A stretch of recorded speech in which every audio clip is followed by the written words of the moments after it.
Assalamualaikum warahmatullahi wabarakatuh. Alhamdulillahi rabbil alamin wassalatu wassalamu ala asyrafil anbiya'i wal mursalin wa ala alihi wa sahbihi ajma'in. Rabbi shrah li sadri wa yassir li amri wahlul 'uqdatam min lisani yafqahu qawli. Pada pertemuan kali ini kita akan membahas sedikit banyaknya masalah syarat sah sembahyang. Syarat sah sembahyang itu dalam hukum fikih yaitu 6 perkara. Jadi sebelum kita melakukan ibadah sembahyang, alangkah lebih baiknya mengetahui dulu ketentuan-ketentuan tata cara salat dan bagaimana yang diajarkan oleh Rasulullah SAW pada umatnya. Baiklah, syarat sah sembahyang itu ada 6 perkara. Yang pertama, mengenal masuk waktunya salat. Yang pertama, mengenal masuk waktunya salat itu harus kita tahu kebenarannya dan kapan awal dan akhir masuk waktu tersebut. Salat ada 5 waktu. Ada awal, ada akhir waktu tersebut.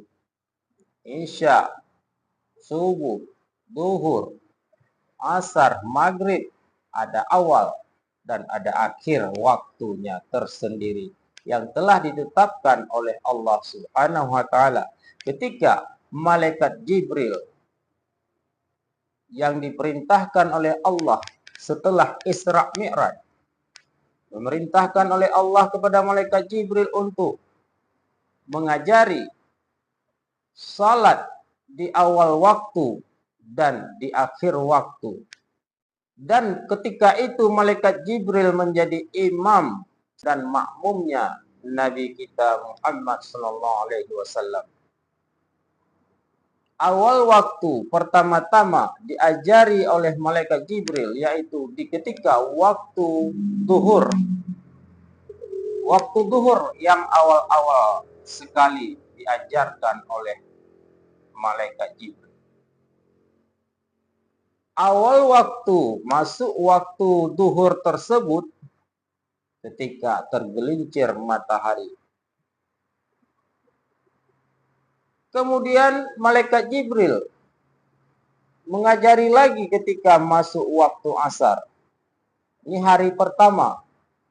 Jadi malaikat Jibril ini mengajarinya 2 hari, 2 malam.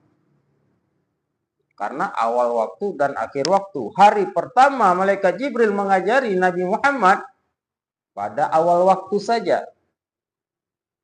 Tadi yang pertama salat zuhur, awal waktu, tergelincir matahari. Kemudian yang kedua, awal waktu asar. Lewat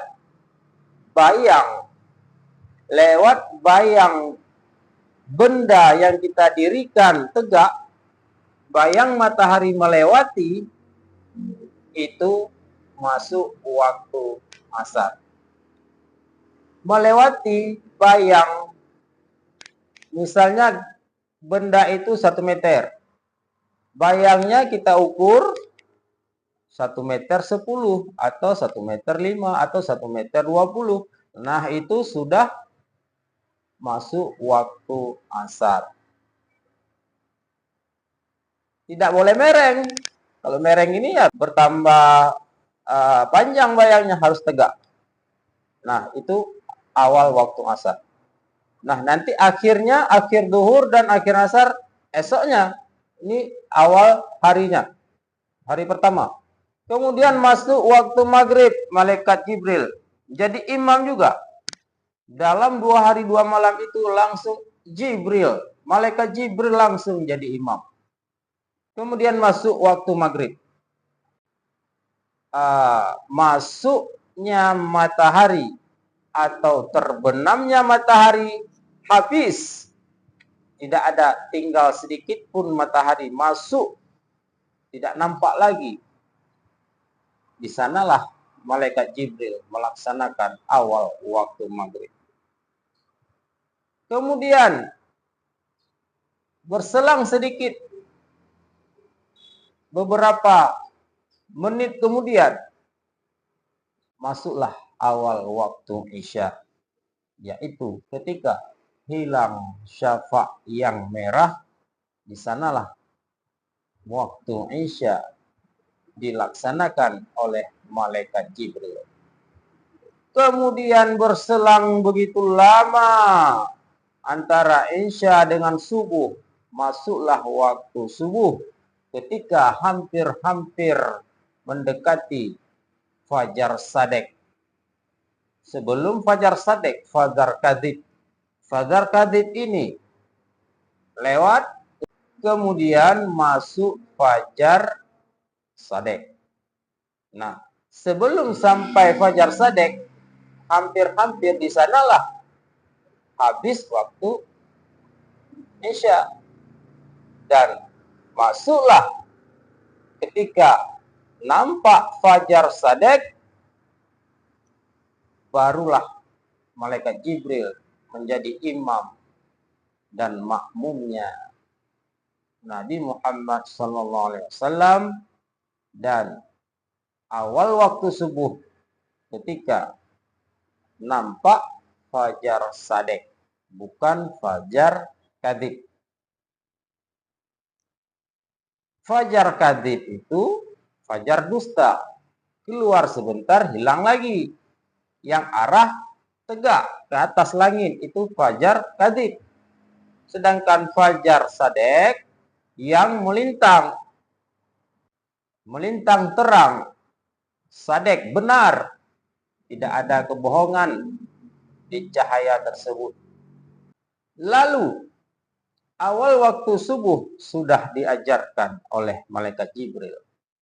Lalu waktu subuh sudah lewat, berselang beberapa jam, 6 jam kemudian atau 8 jam kemudian, masuklah waktu zuhur lagi. Nah, ini kan hari kedua. Hari kedua ini malaikat Jibril lagi menjadi imam. Cuma pada akhir waktu, hari kedua ini akhir waktu. Nah, malaikat Jibril jadi imam lagi. Pada akhir waktunya zuhur, yaitu ketika bayang benda, satu benda, bayang matahari satu benda itu setelah tergelincir matahari, kemudian akhirnya, kalau tergelincir tadi kan itu awal. Sekarang akhir bayangnya itu sama panjangnya dengan benda tersebut. Apakah kayu kita tegakkan, bayangnya tegak 1 meter, berarti sama bayangnya 1 meter, berarti itu akhir waktu duhur. Nah, ketika itulah malaikat Jibril melakukannya, salat di akhir waktu duhur. Nah, kalau sudah tahu akhir waktu duhur itu, sehingga kita sekarang sudah tahu letaknya salat di akhir waktu. Jangan melewati waktu, menjadi berdosa. Nah, kemudian asar, waktu akhir asar begitu juga, Jibril lagi jadi imam. Maka tanda waktu asar itu akhir waktu sebelum matahari terbenam, atau akhir waktu asar itu 2 kali bayang. Bayang benda kita dirikan, bayang mataharinya itu 2 kali lipat. Kalau benda itu 1 meter, bayangnya 2 meter. Nah, itu akhirnya waktu asar. Nah, tadi begitu terbenam matahari masuk waktu maghrib. Itu kan hampir-hampir terbenam mataharinya. Sebelum terbenam matahari, itulah akhir waktu asar. Nah, kemudian Akhir waktu maghrib diajarin lagi oleh malaikat Jibril kepada Nabi Muhammad. Jibril juga jadi imamnya, Nabi Muhammad juga jadi makmumnya. Habis maghrib itu berarti ketika akhir waktu maghrib masih ada nampak syafaq yang merah. Kalau hilang syafaq yang merah, habislah waktu maghrib. Ini yang diajarinnya bukan habis waktu maghrib. Akhir waktu maghrib masih nampak syafaq yang merah. Nah, kemudian habis waktu isya, malaikat Jibril lagi terjun tangan menjadi imam. Akhirnya saja, kemarin awalnya saja, hari ini hari kedua akhirnya saja. Akhir waktu isya, malaikat Jibril melakukannya ketika hampir nampak fajar yang sadek. Ketika masuk fajar yang sadek, langsung masuk waktu subuh. Nah, kemudian yang terakhir, yaitu waktu akhir subuh, malaikat Jibril melakukannya di ketika sebelum terbit matahari setengah. Kalau mataharinya masih nongol sedikit, masih ada subuhnya. Tapi kalau sudah keluar setengah, nah setengah matahari sudah nongol kalau kita di daratan laut. Nampak di sana daerah kita, berarti di tempat terbitnya matahari itu nongol setengah, itu sudah habis subuh. Kalau setengah ke bawah, 1/4 atau 2/3, nah itu masih ada waktu subuh. Lalu malaikat Jibril melakukannya ketika akhir-akhir subuh itu sebelum matahari setengah keluarnya atau setengah terbitnya. Nah, sesudah 5 waktu tersebut, malaikat Jibril mengajari kepada Nabi Muhammad, selesailah sudah perintah Allah melalui malaikat Jibril tersebut. Lalu kita kembali lagi kepada syarat sah sembahyang tadi yang ada 6 perkara. Yang pertama sudah kita ungkapkan, sudah kita jelaskan, yaitu masalah mengenal masuk waktu. Dan yang kedua adalah menghadap dada kita ke kiblat. Itu syarat sah sembahyang yang kedua. Menghadap kiblat, dadanya tidak boleh membelakangi, menyamping ataupun ke atas, kecuali sakit, seperti orang tidak bisa duduk dan tidak bisa berbaring, lalu terlentang, salatnya terlentang pun ada menghadap sedikit, karena diletakkan bantal di belakang sehingga tidak rata begitu saja, ditinggikan sedikit dadanya. Memang itu ketentuannya, sehingga dadanya tetap menghadap kiblat. Kalau berbaring begitu juga, berbaring. Ketika berbaring menyamping tidurnya, nah itu kan dadanya menghadap kiblat juga. Bahkan sampai kita ke liang lahat pun dihadap kiblatkan oleh manusia, dan itu adalah ajaran Nabi kita Muhammad sallallahu alaihi wasallam, ajaran Allah juga. Nah, kaum muslimin yang dirahmati Allah, yang kedua sudah menghadap kiblat dada kita, syarat sah sembahyang. Yang ketiga, menutup aurat. Syarat sah sembahyang menutup aurat itu mungkin tidak perlu kita jelaskan lagi, karena banyak sudah yang tahu. Aurat laki-laki, aurat perempuan, apalagi kita ajari, apalagi kita terangkan, semua tahu. Cuman kadang ada orang masih berolok-olok, masih menyepelekan hukum Allah, tidak takut dengan Allah. Itu banyak sekali.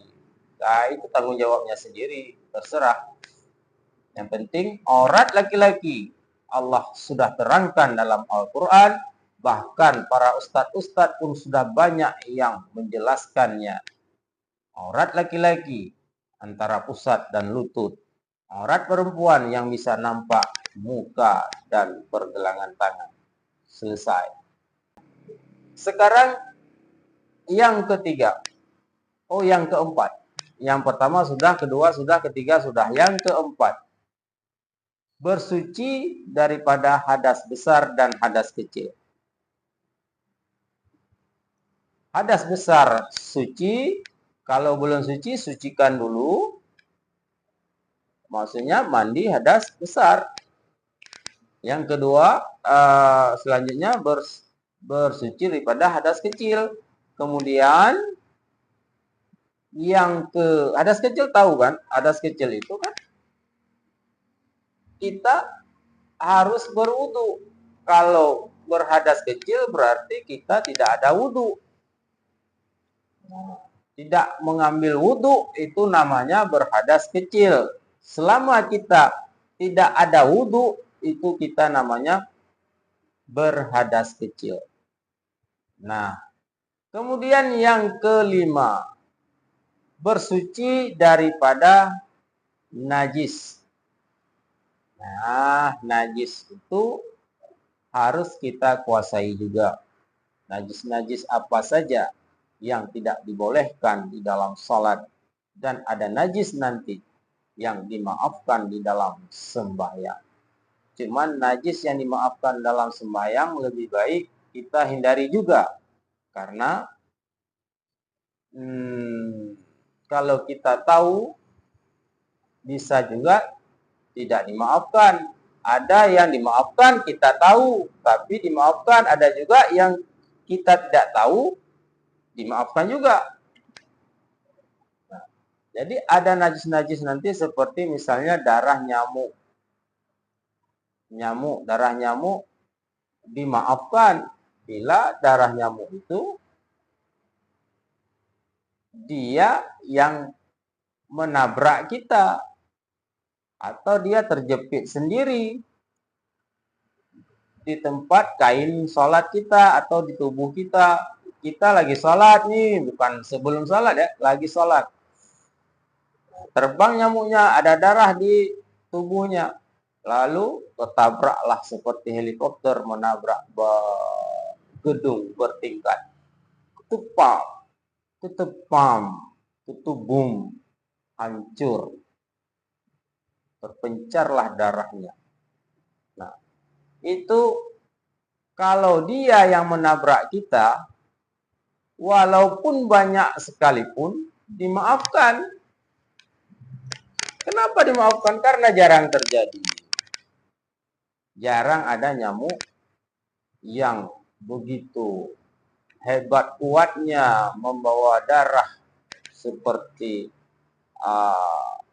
berlipat-lipat besar perutnya, itu besar sekali lah, sehingga sedikit tertabrak langsung berdarah, langsung hancur.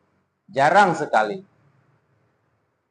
Nah, itu najis yang dimaafkan. Najis apalagi itu darah kutu. Ada juga lain darah-darah yang dimaafkan, darah bisul. Darah bisul tiba-tiba meledak. Ataupun darah jerawat. Tapi ingat, bukan kita sengaja. Bukan kita yang memecahkannya, tapi terpecah sendiri ataupun keluar sendiri. Itu kuncinya. Itu yang dimaafkan. Selain daripada itu tidak dimaafkan. Itu najis. Nah, itu harus kita kenal dulu, karena itu syarat sah sembahyang yang kelima. Dan kemudian yang terakhir, yang keenam, syarat sah sembahyang adalah Ini yang sering sekali orang lalai, yaitu yang keenam ini adalah mengenal mana fardu dalam salat dan mana sunat dalam salat. Mengenal sunat dalam salat jarang ada yang menghiraukan ataupun sudah lupa ataupun pernah mendengarnya lalu begitu saja hilang entah kemana. Itu alangkah baiknya dia mengkaji ulang, mengulang kembali apa yang telah lupa. Jangan menganggap remeh, jangan menganggap sepele, karena itu syarat sah sembahyang. Fardu dan sunat kalian harus kenal, kalau tidak sahlah salat kita. Siapa yang rugi? Siapa yang tidak beruntung? Nah, makanya apa susahnya membedakan mana rukun, mana fardu, mana sunat dalam salat? Tidak ada yang sukar, tidak ada yang susah. Cuman mengingat rukun 13 salat itulah yang fardu, selainnya sunat semua. Apa yang susahnya? Kalau sudah ingat yang fardu itu 13, selebihnya sunat semua. Mudah. Jadi kita bisa membedakan sudah termasuk dalam syarat tersebut. Kita sudah tergolong bisa membedakan mana fardu, mana sunat. Nah, misalnya niat itu fardu. Kemudian berdiri betul, fardu. Kemudian takbiratul ihram, fardu. Membaca Fatihah, fardu. Nah, tadi ada baca wajah tuh terlewat, nggak ada fardu, berarti sunat. Kemudian berdiri betul, bagaimana berdiri betul? Berdiri betul, ya seperti biasa. Kalau seperti ini, tangan ini sunat. Berdiri betul maknanya tidak boleh goyang-goyang, tegak. Supaya ada tumak ninah di sana. Nah, kemudian ruku fardu, ruku fardu, sedangkan bacaannya sunat. Nah, apalagi a'udzubillah tadi sudah lewat, a'udzubillah. Yang wajib, yang fardu bismillah sampai walaqbalin, amin, sunat lagi. Kemudian baca ayat, sunat lagi. Nah, ayat karena tidak termasuk dalam fardu 13. Kemudian ruku, seperti itu juga tadi sudah kita katakan. Subhana rabbiyal azimi wa bihamdi, sunat. Kemudian i'tidal, bangun daripada ruku, itulah namanya fardu. I'tidal, bacaannya sunat. Kemudian sujud, sujud itu yang fardu, bacaannya sunat. Kemudian duduk antara dua sujud, duduk antara dua sujud itu yang fardu. Sedangkan bacaannya Rabbi firli itu sunat. Kemudian sujud yang kedua fardu, bacaannya yang sunat. Kemudian duduk tahiyat awal itu tidak ada termasuk dalam fardu 13, berarti sunat. Baca tahiyatnya juga begitu, sunat. Kemudian duduk tahiyat akhir. Duduk tahiyat akhir itu termasuk fardu atau sunat? Fardu. Karena tergolong dalam rukun 13, duduk tahiyat akhir. Duduk tahiyat awal yang tidak termasuk. Duduk tahiyat akhir berarti rakaat terakhir. Itulah yang fardu. Lalu bacaan membaca tahiyat akhir. Nah, at-tahiyatu mubarakatuh sampai wa asyhadu anna Muhammadur Rasulullah. Itu kan at-tahiyat membaca tahiyat akhir.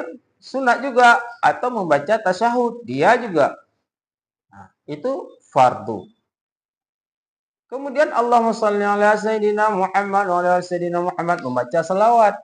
Itu kan fardu. Fardu. Kemudian